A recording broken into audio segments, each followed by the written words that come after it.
Para pendengar yang terkasih dalam Tuhan Yesus Kristus, kita berjumpa kembali di dalam program Katekisasi bersama dengan kami.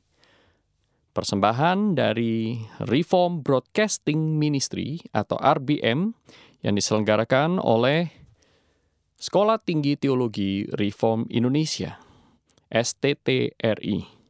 Saudaraku yang terkasih dalam Tuhan, STTRI berdiri untuk menjawab panggilan Tuhan untuk menantang zaman ini, kembali kepada firman Tuhan, dan melatih para pemimpin-pemimpin gereja, hamba-hamba Tuhan, serta konselor-konselor Kristen untuk mampu mengintegrasikan iman yang berdasarkan Alkitab itu di dalam kehidupan sehari-hari.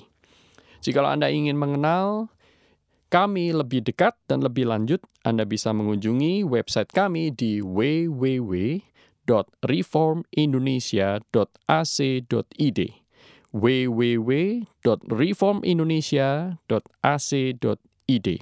Atau jika Anda ingin menelpon kami, berbicara langsung dengan staf kami untuk mendapatkan informasi-informasi tersebut, Anda bisa menghubungi kami di nomor 021 799 0357 021 799 0357. Nah, saudara yang terkasih dalam Tuhan, kita akan melanjutkan dengan pertanyaan dan jawaban dari Katekismus Heidelberg yang ke-90 dan yang ke-91. Di sesi sebelumnya kita belajar tentang dua agenda atau dua bagian dari pertobatan manusia yang sejati. Yaitu kita belajar bahwa pertobatan yang sejati terdiri dari satu, kematian manusia yang lama, di mana orang yang bertobat sungguh-sungguh akan bersama dengan Allah, khususnya Roh Kudus, mematikan perbuatan-perbuatannya yang lama, manusia yang lama, di dalam keberdosaan dan kedagingannya.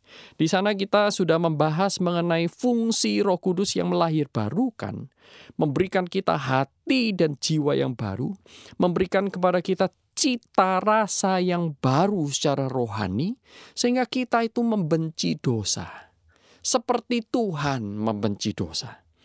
Nah, saudaraku yang terkasih dalam Tuhan, mari kita lanjutkan di dalam pertanyaan dan jawaban yang ke-90. Ini kita membahas tentang agenda yang kedua, yaitu mengenai manusia yang baru. Maka Katekismus Heidelberg bertanya demikian, apa itu artinya kebangkitan manusia yang baru? Maka jawab dari Katekismus Heidelberg adalah demikian, yaitu sungguh-sungguh bersukacita dalam Allah karena Kristus dan sukarela hidup sesuai dengan kehendak Allah sambil melakukan segala perbuatan baik. Nah, saudaraku yang terkasih dalam Tuhan, di sini kita melihat sekali lagi bagaimana Roh Kudus itu bekerja dan mengubah hati kita. Sehingga kita itu menjadi pribadi-pribadi yang menyenangi Tuhan, bersukacita akan hal-hal yang menyenangkan Tuhan, serta selalu ingin memperkenan hati Tuhan. Yaitu dengan cara apa? Dengan cara membangkitkan roh dan jiwa yang baru ini untuk terus aktif melayani Tuhan, melakukan kehendak Tuhan, dan melakukan hal-hal yang Tuhan senangi. Nah, saudaraku yang terkasih dalam Tuhan, hal yang seperti ini, roh dan jiwa yang seperti ini, tidak bisa diimitasi oleh dunia maupun oleh iblis. Sehingga ini seharusnya menjadi salah satu dari dua tanda yang paling vital untuk membedakan antara pertobatan yang sesungguhnya dengan pertobatan yang sementara ataupun yang palsu. Nah, tanda yang pertama kita sudah pelajari di minggu yang lalu, di sesi yang sebelumnya, yaitu bahwa kita harus mempunyai perasaan menyesal yang sungguh-sungguh, ada perubahan arah, ada conversion, dan juga ada repentance. Ada perasaan menyesal, ngilu, nestapa, saudaraku, ketika kita berbuat dosa. Dan sebaliknya, kita juga mempunyai hati yang dipenuhi dengan sukacita ketika kita itu bersentuhan dengan hal-hal yang dikerjakan oleh Tuhan. Jadi kalau kita melihat orang lain itu bahagia, kita juga turut bahagia.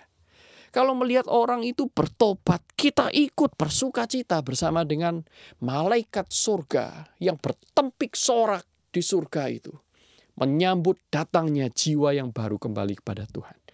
Sehingga kalau kita melihat ada gereja yang dengan sungguh-sungguh menggarap pelayanannya atas dasar kasih kepada Tuhan, maka kita juga mempunyai hati yang senang, hati yang bangga, hati yang turut merasakan kebahagiaan Tuhan.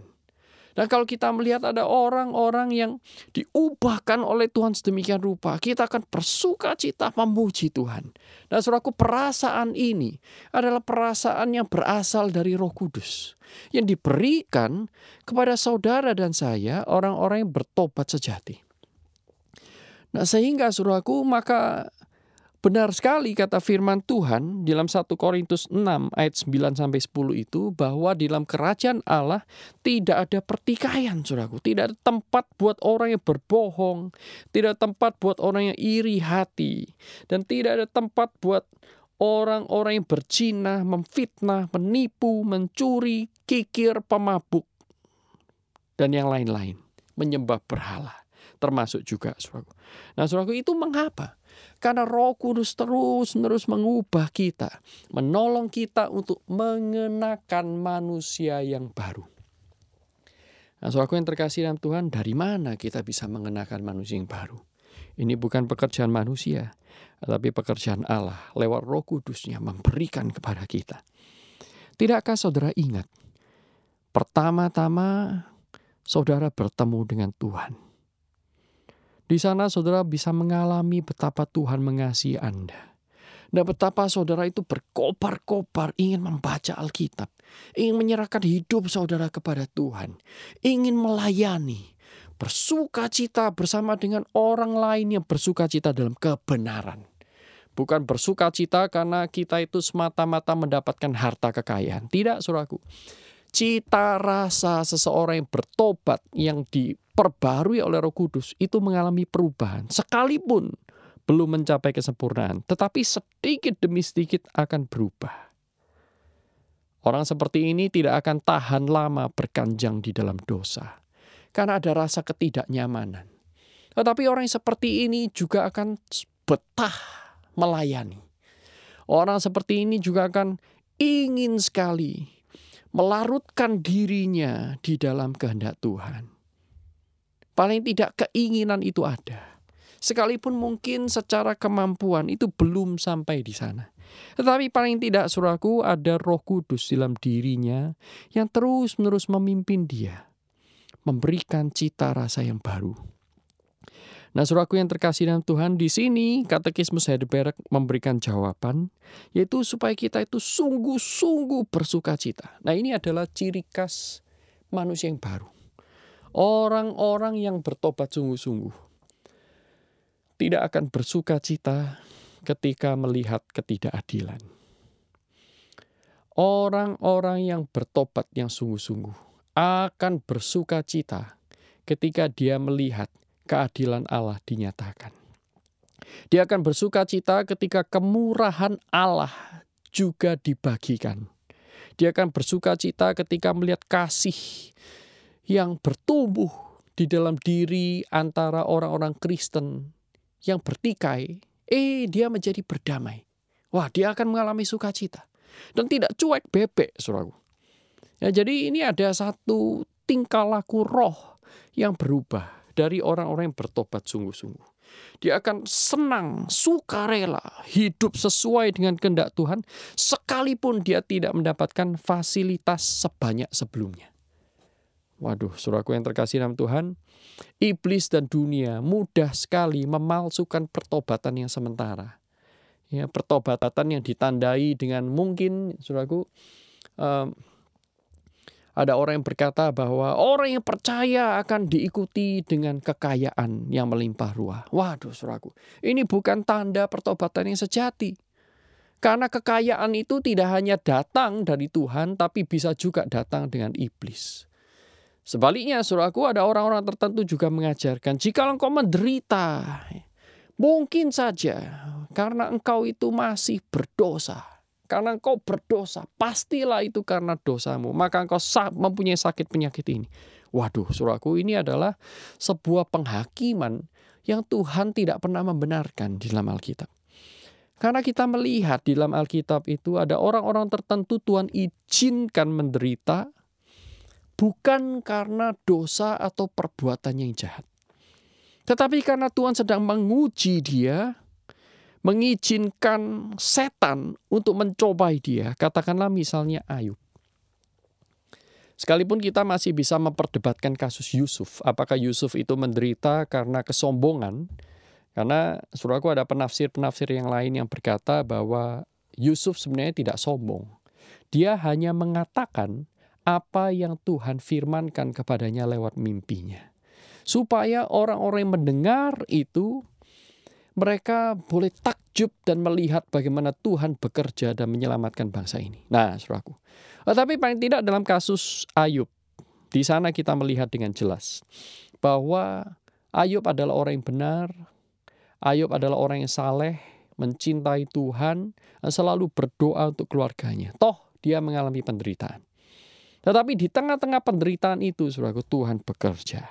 Sehingga Ayub mengenal Tuhan lebih jauh, lebih dalam, lebih sungguh. Dan kecintaannya kepada Tuhan inilah, saudaraku, yang Tuhan ingin bangkitkan di dalam diri Ayub. Dan Tuhan juga ingin membangkitkannya dalam diri saudara dan saya. Sehingga kalau kita mengalami kelimpahan, kita tetap ingat Tuhan.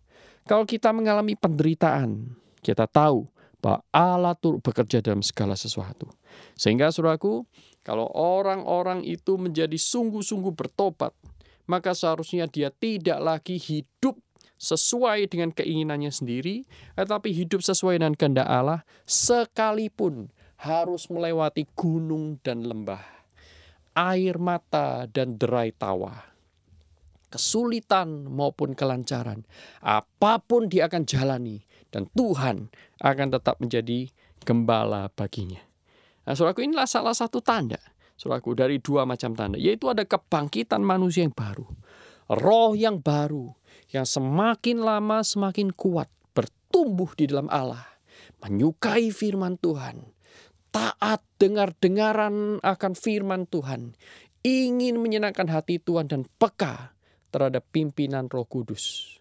Nah, saudaraku yang terkasih dalam Tuhan, dikatakan pula dalam pertanyaan dan jawaban ke-90 ini, dalam Katekismus Heidelberg, bahwa orang yang mengalami kebangkitan manusia yang baru, dia akan melakukan segala perbuatan baik.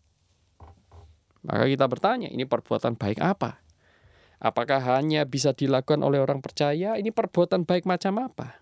Apakah sama dengan orang lain yang tidak bertobat tapi melakukan perbuatan baik? Kan ada banyak. Nah, saudaraku, kita melihat di sini dalam pertanyaan dan jawaban nomor 91. Katekismus Heidelberg memberi jawabannya. Tetapi apa itu perbuatan baik? Nah, dikatakan demikian. Hanyalah perbuatan yang timbul dari iman yang sungguh-sungguh dan yang seturut hukum Taurat Allah untuk memuliakan Dia. Perbuatan baik yang dimaksud di sini bukanlah perbuatan yang berdasarkan kemauan kita atau aturan manusia sendiri.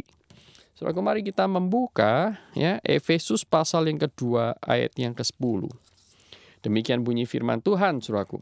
Saya bacakan dari ayat yang ke-8. Sebab karena kasih karunia kamu diselamatkan oleh iman. Itu bukan hasil usahamu, tetapi pemberian Allah. Itu bukan hasil pekerjaanmu, Jangan ada orang yang memegahkan diri. Baru ayat 10 demikian bunyinya. Karena kita ini buatan Allah. Diciptakan dalam Kristus Yesus untuk melakukan pekerjaan baik. Perbuatan baik. Perbuatan baik seperti apa? Paulus berkata, yang dipersiapkan Allah sebelumnya dan Ia mau supaya kita hidup di dalamnya. Nah, saudaraku, perbuatan baik yang dipersiapkan Allah sebelumnya, ini perbuatan baik seperti apa? Nah, dalam beberapa bagian firman Tuhan, kita bisa menyimpulkan bahwa perbuatan baik itu mempunyai 3 karakteristik, 3 sifat. Sehingga sebuah perbuatan itu bisa disebut perbuatan baik. Bukan hanya perbuatan baik menurut manusia, tetapi perbuatan baik menurut Allah.